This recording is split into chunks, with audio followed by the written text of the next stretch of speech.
Hi friends, എല്ലാവർക്കും ഒരു പുതിയ വീഡിയോയിലേക്ക് വീണ്ടും സ്വാഗതം.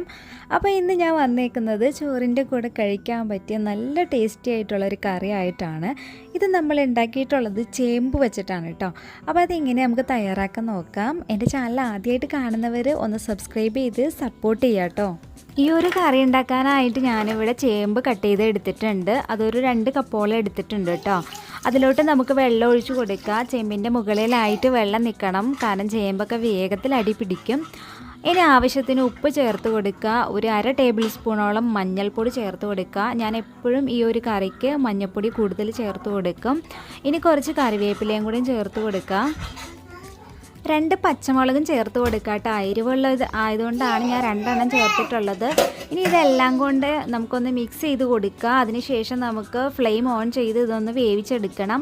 ആ ഒരു ടൈമിൽ നമുക്ക് ഇതിലേക്കുള്ള അരപ്പ് തയ്യാറാക്കി എടുക്കാം കേട്ടോ. അപ്പോൾ ഞാനൊരു മിക്സിയുടെ ജാറിലോട്ട് ഒരു മുറി തേങ്ങ ചിരകിയത് ചേർത്ത് കൊടുക്കുകയാണ്. പിന്നെ ഇതിലേക്ക് ചേർക്കുന്നത് 2-3 അല്ലി ചെറിയുള്ളി, 3-4 വെളുത്തുള്ളി, ഒരു പച്ചമുളക്, കുറച്ച് കറിവേപ്പില, ഇത്രയും ചേർത്തിട്ട് നമ്മൾ ആ തേങ്ങയുടെ ഒപ്പം വെള്ളം ഒഴിച്ചിട്ട് ഒരു 1/4 സ്പൂൺ നല്ല ജീരകം കൂടെയും ചേർത്ത് കൊടുത്തിട്ട് നമുക്ക് നല്ല പേസ്റ്റാക്കി എടുക്കാം കേട്ടോ. അപ്പോൾ ഞാനതൊരു ബൗളിലോട്ട് മാറ്റി വെച്ചിട്ടുണ്ട്. ഇനി നമുക്ക് അതിലേക്ക് തന്നെ ഒന്ന് കഴുകിയിട്ട് കുറച്ച് വെള്ളം കൂടി ഒഴിച്ചു കൊടുക്കാം. എന്നിട്ട് ആ ഒരു മിക്സർ ജാറിൽ തന്നെ നമുക്ക് ഒരു 1/2 ലിറ്റർ തൈര് ഒന്ന് അടിച്ചെടുക്കാം കേട്ടോ. വല്ലാണ്ട് അടിക്കൊന്നും വേണ്ട, ജസ്റ്റ് ഒന്ന് മിക്സ് ചെയ്ത് എടുത്തേച്ചാൽ മതി. അപ്പോൾ അത് രണ്ടും ഞാനവിടെ മാറ്റി വെച്ചിട്ടുണ്ട്. അപ്പോഴേക്കും നമ്മുടെ ചേമ്പ് ഇവിടെ നന്നായിട്ട് വെന്ത് വന്നിട്ടുണ്ട് കേട്ടോ. ഇനി നമുക്ക് നമ്മുടെ അരപ്പ് ഇതിലേക്ക് ചേർത്ത് കൊടുക്കുക. നമ്മൾ തേങ്ങയുടെ അരപ്പ് ഉണ്ടാക്കി വെച്ചിട്ടില്ലേ, അത് ആദ്യം ചേർത്ത് കൊടുക്കുക. എന്നിട്ട് നന്നായിട്ട് മിക്സ് ചെയ്ത് കൊടുക്കുക. നമ്മൾ ഇളക്കി തേങ്ങയുടെ ആ ഒരു പച്ചമണം മാറുന്ന വരെ നന്നായിട്ടൊന്ന് ചൂടാക്കി എടുത്താൽ മതി, തിളപ്പിക്കേണ്ട ആവശ്യമില്ല. അതിനുശേഷം നമുക്കതിലോട്ട് ആ ഒരു തൈരും കൂടെ ചേർത്ത് കൊടുത്ത് നന്നായിട്ട് ഇളക്കി നമുക്കിതൊന്ന് മിക്സ് ചെയ്തെടുക്കുക.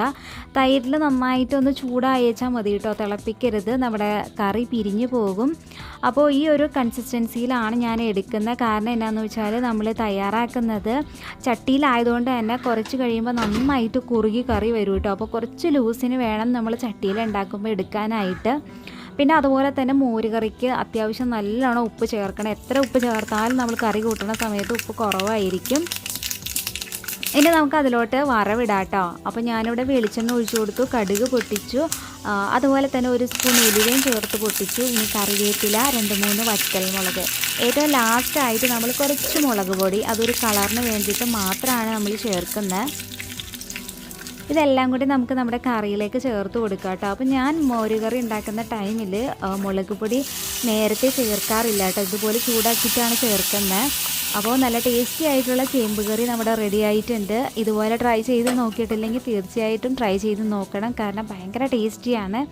നമ്മൾ ചേമ്പ് ഇതുപോലെ കറി വെച്ചിട്ടുണ്ടെങ്കിൽ അപ്പോൾ ചോറിന് നല്ല ബെസ്റ്റായിട്ടുള്ളൊരു ഒഴിച്ചു കറിയും കൂടിയാണ് കേട്ടോ. എൻ്റെ ഈ വീഡിയോ നിങ്ങൾക്ക് ഇഷ്ടപ്പെട്ടിട്ടുണ്ടെങ്കിൽ ഒന്ന് ലൈക്ക് ചെയ്യുക. അതുപോലെ നിങ്ങളുടെ അഭിപ്രായങ്ങളൊക്കെ കമൻറ്റ് ബോക്സിലൂടെ അറിയിക്കുക. എൻ്റെ ചാനൽ ആദ്യമായിട്ട് കാണുന്നവരുണ്ടെങ്കിൽ ഒന്ന് സബ്സ്ക്രൈബ് ചെയ്ത് സപ്പോർട്ട് ചെയ്യുക കേട്ടോ. നമുക്ക് മറ്റൊരു വീഡിയോയുമായി വീണ്ടും കാണാം. അതുവരെ ടാറ്റാ, ബൈ ബൈ.